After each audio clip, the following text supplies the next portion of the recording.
Hoy vamos a tratar el tema de la seguridad ciudadana, el tema de la violencia, y nos contactamos con el doctor Álvaro Román. Él es un jurista con larga trayectoria, y en estos días hemos visto más videos de robos en Quito, personas que se movilizan en motos, personas que son arranchadas del celular, otros videos de personas que ingresan a las casas, en Guayaquil asesinatos, en Durán asesinatos, en Los Ríos crímenes. De ser una situación que espeluzna a la gente, sí, que nos espeluzna. Bueno, estamos ya con el doctor Álvaro Román. Doctor, ¿cómo está? Muy buenas tardes. Hola Giovanni, muy buenas tardes. ¿Cómo le va? ¿Cómo le ha ido? Gracias, doctor. Gracias por la invitación y gracias a todos los que le escuchan a usted. Gracias a usted, doctor, gracias a usted, doctor, por estar con nosotros en Platinum FM. Bueno, la pregunta de cajón es, ¿qué hacemos, doctor? ¿Qué hacemos usted como penalista de larga trayectoria? ¿Qué propone? ¿Qué hacemos ante esta ola de delincuencia que no para? Se mandaron militares a Guayaquil, se ha fortalecido la policía según la institución, pero los problemas continúan, doctor. ¿Qué hacer? Gracias nuevamente por estar aquí. Ya, gracias. A ver, Giovanni, el asunto de la seguridad no creo que solamente es establecer políticas de presencia, de disuasión policial y militar, ¿no? Para determinar una política de seguridad no tiene que acompañarse con otras situaciones o políticas, decisiones de prevención, por ejemplo. Es políticas sociales primero, ¿no? Estas políticas sociales son las de dar trabajo, de dar servicios públicos de salud, es decir, establecer toda esa prevención, es decir, para que la ciudadanía tenga este acceso a los bienes o a los servicios públicos. Entonces, ahí usted va a tratar de mermar ciertas cuestiones que se pueden producir por la pobreza o por la falta de trabajo, porque hay algunas personas que, digamos, lo hacen por situaciones de índole social y económica, ¿no? Entonces, esa sería la primera. La segunda es, después de establecer una forma de prevención anterior de derechos sociales, entrar a buscar qué hacer en la seguridad. Entonces, la seguridad es ver qué es tener estudios, porque uno de los grandes problemas en Ecuador es la falta de estudios, ¿no? Estudios en cuanto a violencia que se pueden dividir a violencia social y violencia delincuencial. Entonces, ¿cuáles son los problemas de violencia social?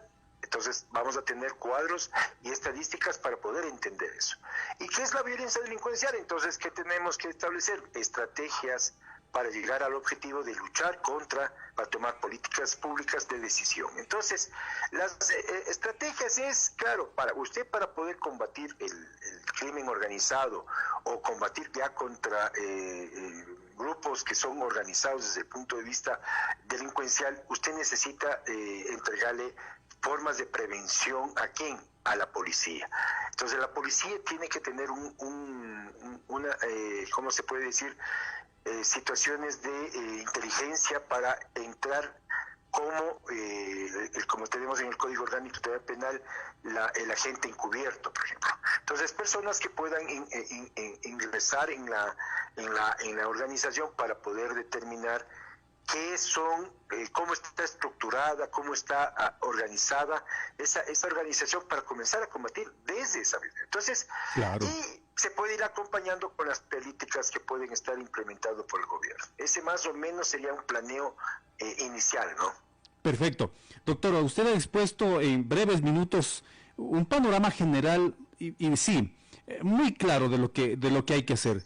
Y voy a ir desglosando punto por punto, doctor, de lo que no se ha hecho, más bien, de lo que usted plantea pero no se ha hecho. El señor Lenín Moreno, ¿qué es lo que hacía? Mandar a los militares, declarar estado de excepción en las cárceles, y frente a los militares los presos se fugaban de las cárceles, frente a los militares había robos y frente a los militares se mataba a la gente. Pero no había esa tensión que usted dice en temas estratégicos, doctor, en temas de salud, en temas de educación, en temas de inclusión social, doctor. Ahí hay una falla muy fuerte, doctor. Claro, el asunto es que si tenemos estas cosas de que usted tiene en el desempleo cerca de 1.600.000 personas, claro, que es producto de la crisis crisis, ¿no es cierto?, de la crisis, ¿aló? Sí, sí, le estamos escuchando. Crisis, claro, de las crisis, por ejemplo, acuérdese que producto de las políticas económicas del señor Moreno, usted encuentra que hay una gran cantidad de personas digamos, sin trabajo, ¿no? Primero, desempleadas o en situaciones de pobreza y que pasaron a la extrema pobreza. Entonces, eso provoca que exista una violencia social. Esa violencia social que puede ser producto, por ejemplo, de la violencia intrafamiliar, de la violencia de los vecinos, que se produce por facilitadores como la droga, como el alcohol, y eso va generando, se va expandiendo. Y después vamos teniendo problemas ya de que esas personas que se encuentran en la desesperación, en la extrema pobreza, van a llegar a tener y ser carne fácil de las organizaciones criminales y de esta gente que profesionalmente tiene el ejercicio del asunto. Entonces ahí tiene usted un fracaso de la política, que lo único que buscaba era, desde el punto de vista demagógico, decir que los militares salen, da la sensación de seguridad a la ciudadanía, pero usted no estaba haciendo absolutamente nada de prevenir, es decir, de hacer políticas sociales y de trabajo y de bienes. Y usted ha visto que en las desinversiones en el sector salud, en el sector educación, van produciendo generan todas estas situaciones de violencia social. Entonces, si usted ve, además, el sistema penitenciario con la intervención de la policía incrementa la situación con el factor justicia y fiscalía, que no vamos a decir que el señor Moreno fue culpable, pero que ya se incrementó en el mismo gobierno del señor Correa, ¿no? Entonces, ahí tenemos un problema, pero yo siempre sostengo, nunca estuvimos preparados en el sistema, por ejemplo, penitenciario o en el sistema carcelario, el sistema de rehabilitación social, para manejar estas organizaciones que fueron desarticuladas y que no seguimos luchando para, digamos, destruirlas, ¿no? Entonces, ahí usted tiene problemas que el Estado no supo diseñar políticas digamos, de luchar contra el crimen organizado, ¿no? Pero yo creo que la policía ahí, a pesar de que tenía su entrenamiento, su preparación, creo que no fue evolucionando para enfrentar este asunto. Acuérdese que ya la cuestión de la preparación para luchar contra el crimen organizado comenzó en el gobierno de Félix Cordero, cuando pasó la unidad especial de investigaciones especiales que creó León Félix Cordero para luchar contra la guerrilla, contra el guerrillero, contra la insurgencia, se transformó en esta unidad para establecer la lucha contra el crimen organizado. Pero imagínense, desde el año 84, 88, que es el gobierno del ingeniero Félix Cordero, entonces, claro, no los seguimos preparando y diseñando políticas para luchar contra estas organizaciones criminales, que son las que llegan a tener ya grandes y desproporcionados momentos de inseguridad y de violencia, ¿no? Eso es producto, por ejemplo, lo que hemos visto en las cárceles, las varias matanzas que en el gobierno de Moreno, las dos matanzas que hubo en el gobierno del señor Lasso. Entonces, todo esto es producto ¿de qué? De que el Estado no planifica, no tiene una estrategia, tiene estrategias, pero no tiene decisiones políticas de política pública de seguridad adecuadas. Entonces hay que ir evaluando, ¿no? Claro, doctor. Doctor, lo otro, el tema de las estadísticas. Yo siempre digo, sin cifras, sin estadísticas, sin data, ¿cómo establecer una política pública? Y digo esto, doctor, porque hoy la policía, la ministra de Gobierno, las autoridades salen a decir que los delitos están a la baja. Y eso es falso, pues, porque los delitos no están a la baja, sino es que la gente no denuncia, y no denuncia por diferentes aspectos. Es otra de las fallas, doctor. Claro, el problema es que las estadísticas de la policía son solamente estadísticas numéricas, claro, que le quieren dar una interpretación cualitativa al antojo de la... Pero yo pienso que ahí, ese ha sido, como le decía, uno de los grandes problemas que el Ecuador no ha hecho estudios, por ejemplo, con sociólogos, criminólogos, con antropólogos, con economistas. Es decir, nosotros no diseñamos política pública. La política pública de la seguridad es una cuestión que nos tenemos permanentemente yo creo que siempre tenemos la idea de que tiene que ser reactiva, ¿no? O represiva. Porque hay que aumentar los policías, hay que darles mejores equipamientos a los policías. Sí, pero es una parte. Pero tenemos que hacer, ¿qué pasa? ¿Por qué no tenemos, por ejemplo, por qué no descubrimos a las grandes organizaciones y a los grandes jefes, ¿no? Porque siempre aparece el que cuida la droga, el que cuida el carro, el que de las motitos, o el que estuvo transportando la droga. Pero hasta ahora yo casi nunca los veo que caen los que organizan, como a nivel de las grandes organizaciones, los capos que se podrían decir. Esos jamás veo. ¿Por qué? Porque no hay un trabajo de prevención, un trabajo de una verdadera lucha. Entonces, ahí es donde el comandante general de la policía, con los comandantes o las personas que son parte de la mesa de seguridad, deberían sentarse a crear política pública con estas verdaderas estadísticas, ¿no? Y verdaderos estudios. Pero siempre somos solamente las estadísticas de decir, tantas denuncias hay, tantos delitos hay, pero están bajando. Entonces, pero no, como usted mismo lo dice, Giovanni, no hay jamás la seriedad para poder hacer estas verdaderas políticas públicas. Entonces, cuando usted no tiene estadísticas, no tiene políticas, usted lleva solamente a hacer una reacción demagógica de poner siempre a los militares en estados de excepción en las calles, ¿no? Y acuérdese que una de las críticas de la Corte Constitucional fue de que los militares no son para combatir el delito.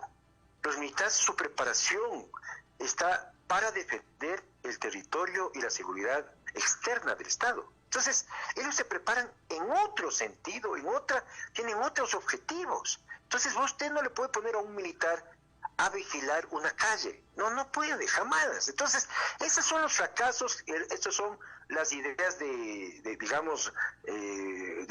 que ese momento se toman en la calentura y decir, no, saquemos los militares. No, me parece que es hasta una falta de respeto a las Fuerzas Armadas hacer ese trabajo. Cuando usted tiene 50... Sí. Y perdón, doctor, y con el riesgo de que pase lo que pasó hoy en México. Policías captados por narcotraficantes, por las mafias del narcotráfico. Claro, es que ese es uno de los grandes problemas. ¿Por qué? Porque, a ver, la policía y la policía puede ser que trate de inculcar a sus miembros cuestiones éticas, valores, principios, pero siempre va a haber uno, dos o quién sabe 10 de los 100 que van a ceder ante esa acción. Puede ser porque les gusta el dinero, porque les amenazan a la familia, o porque quieren vivir una vida irreal, ¿no? Entonces, bajo ese aspecto caen en estos, y ahí son parte de las organizaciones. Entonces, yo lo que siempre sostengo es que hay que siempre estar atento a hacer esta contrainteligencia que se llama por parte de los especialistas, hacer esta contrainteligencia. Inteligencia es obtener conocimiento, información previa, pero la contrainteligencia es vigilar al que investiga, es decir, al que obtiene información. Ese es el agente encubierto, esa persona que está dentro y obteniendo quienes pueden ser de la propia policía los corruptos, ¿no? Entonces, cuando se hace autodepuración, es lo mejor, tanto en la administración de justicia, en la policía, en la fiscalía. Por ejemplo, la fiscalía también tendría que tener estos elementos de contrainteligencia, de saber quiénes son los fiscales que hacen quedar mal a la institución, qué jueces son los que hacen quedar mal a la función judicial, los secretarios. Es decir, este es un trabajo que ayuda a qué, para que el delito o estos grupos delincuenciales no se tomen las instituciones y que el Estado comience a ser mermado, a ser golpeado por estos grupos que no merecen la protección del Estado, ¿no? Sino el ataque del Estado. Entonces, yo creo que todavía nos falta, Giovanni. Pero sí, por supuesto. Claro. Y el gran problema es que hemos tenido dos instituciones que supuestamente tenían que hacer política criminal. o política penal. Primero había un viceministerio cuando había el Ministerio de Justicia en el tiempo del señor Correa. Y siempre existió desde el año 97, 98 más o menos, o 2000, la Fiscalía General creó la Dirección de Política Criminal. Pero yo lo que quisiera es saber qué productos, qué investigaciones se hicieron. Yo entiendo que en el Ministerio de Justicia no se trató jamás de buscar una política pública o estudios, ¿no? Y en la cuestión de la Dirección de Política Criminal, que es de la Fiscalía General, yo no le encuentro hasta ahora publicaciones, o no sé, puedo estar equivocado, me perdona eso, pero no hay una diseño. SEMPLADES era el organismo, la Secretaría de Planificación, que siempre ha existido, cambiado los nombres y dando importancia dependiendo del gobierno.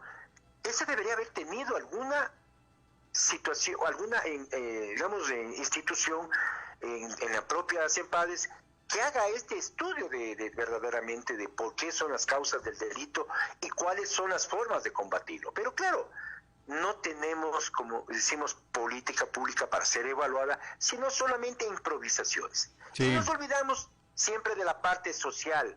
La parte social también es importante, porque si una persona tiene la educación, por ejemplo, en la escuela, en esos valores y la interiorización de las normas desde el punto de vista ético, acuérdese que los principios de la ética tienen mucha relación con los principios éticos de la democracia, ¿no?